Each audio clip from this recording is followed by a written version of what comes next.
여러분 안녕하십니까? 강남구청 뉴스입니다. 첫 소식입니다. 홀로 살거나 가족이 없어서 명절을 챙기기 어려운 사람들은 올 추석이 그리 반갑지만은 않은데요. 이런 이웃들을 위해서 강남구의 한 동사무소가 직접 빚은 송편으로 훈훈한 정을 나누고 있습니다. 보도에 구미애 기자입니다. 송편을 빚는 두 손 사이로 정성이 묻어납니다. 행정에만 익숙한 터라 모양내는 게 여간 쉽지만은 않습니다. 여럿이 둘러앉아 빚다 보니 어린 시절 기억도 새롭게 떠오릅니다. 현재 일원동 일대 저소득층 가구는 600여 가구, 주로 홀로 사는 노인이거나 저소득층, 그리고 북한을 이탈해 거주지를 잡은 주민입니다. 일원일 동사무소 직원들이 십시 일반으로 모은 성금 60여만 원이 300여 가구 주민들에게 송편으로 전달됐습니다. 명절을 앞두고 보내온 온정이 그저 고마울 따름입니다. 이제 기회가 되면 앞으로 좀 쉬지 않고 좀 쭉 해드렸으면 좋겠다는 생각을 하고 있어요. 추석을 앞두고 이웃들에게 보내진 송편은 8kg들이 쌀 8말. 명절이 다가오면서 더욱 외로운 이들에게 동사무소가 훈훈한 이웃의 정을 전해주고 있습니다. 강남구청 뉴스 구미입니다. 지하철 분당선 구룡역이 지난 24일부터 정식 운행에 들어갔습니다. 이에 따라 강남 개포동 일대 주민들의 대중교통 이용에 기여할 것으로 보입니다. 도곡역과 개포동역 사이에 위치한 구룡역은 지난 98년 공사를 시작해 총 533억 원을 들여 지하 6층 12,000평방미터 규모로 건설됐습니다. 운행 시간은 선릉 방면이 오전 5시 40분부터 밤 12시 5분까지, 오리 방면은 오전 5시 30분부터 밤 11시 58분까지입니다. 출퇴근 시간에는 4분 간격으로, 평시에는 8분 간격으로 이용할 수 있습니다. 마북 일대의 주민들이 그동안 대중교통수단이 원만치 않았는데 이번 개통으로 인해서 많이 편리하게 되겠습니다. 구룡역은 강남구청이 개포동 일대 지역 주민의 요구에 따라 철도청의 요청에 건설된 시설로 추석 이전 개통을 위해 지난 7월 종합안전점검과 영업 시운전을 마친 바 있습니다. 앞으로 범죄에 이용된 차량은 강남구 진입이 차단될 것으로 보입니다. 강남구는 24일부터 관내 주요 도로에 이동식 차량번호 판독기 4대를 설치하기로 했습니다. 차량번호 판독기란 법규 위반 차량이나 수배, 도난 차량을 실시간으로 단속할 수 있는 시스템으로 지난 4월부터 한 대를 시범 운영한 결과 모두 650여 건을 단속했습니다. 이동식 차량번호 단속기는 강남구가 구입해 관할 경찰서에 무상으로 임대해줘 경찰관이 단속하게 됩니다. 자동 판독기 설치를 해서 계속 기증자를 근거하기 때문에 범법자가 줄어들고 더군다나 차량 불법한 도난 이런 거에서 범법자가 많이 줄어들 것으로 예상되고 있습니다. 강남구는 앞으로 이 시스템을 차량 단속뿐 아니라 교통량 분석 등 교통정책에 활용할 계획이라고 밝혔습니다. 강남구의 2차 정보화 전략계획 수립과 관련한 보고회가 지난 22일 열렸습니다.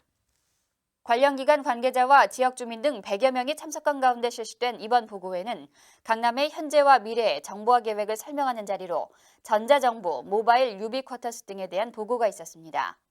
특히 유비쿼터스를 이용한 혁신적인 전자정부는 세계 최초 개발된 시스템으로 시간과 공간의 제약 없이 PDA를 통해 민원 서비스를 가능케 하는 것입니다. 보고회에 참석한 김상돈 강남구 부구청장은 강남구의 정보화 시스템은 세계적으로 인정받고 있다며 지속적인 관심을 당부했습니다. 강남구는 올 연말까지 유비쿼터스 시스템을 구축해 전국에 확대 보급하고 세계에 알려 국내 IT 기업들을 위한 수출 가교 역할도 하겠다고 밝혔습니다. 일본의 총무성과 자치조합 대표단이 지난 23일 강남구를 방문해 선진행정과 전자정부를 견학했습니다. 일본 총무성 사이토 지역정보정책실장을 비롯한 40명의 대표단은 강남구 전자정부 영상물을 관람한 뒤 강남구와 경제, 문화, 정보화 교류 등에 관해 환담을 가졌습니다. 간담회에 참석한 강남구 관계자는 일본과 강남구는 자매 결연을 맺고 있는 등 밀접한 관계가 있다며 상호 발전을 모색하자고 말했습니다.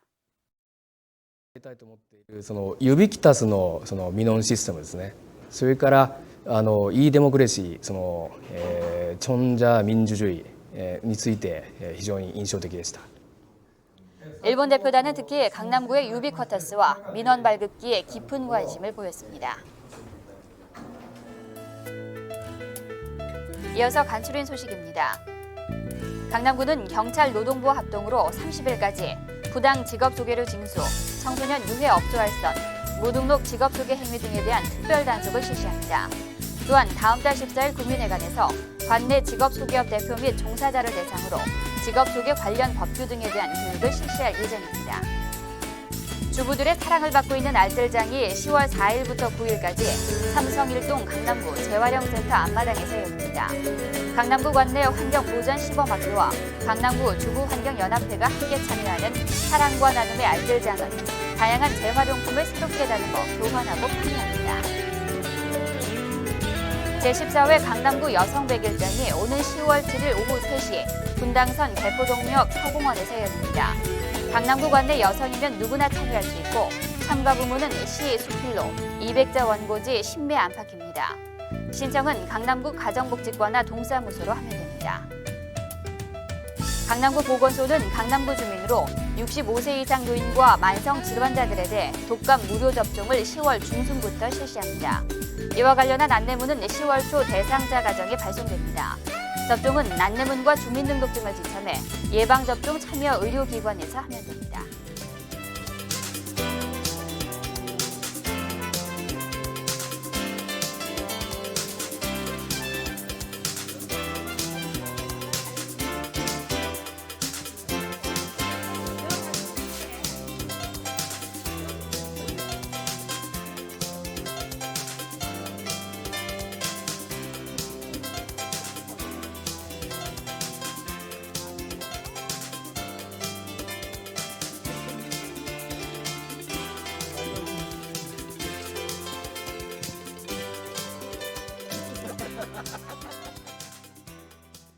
이상으로 뉴스를 마칩니다. 시청해주신 여러분 고맙습니다.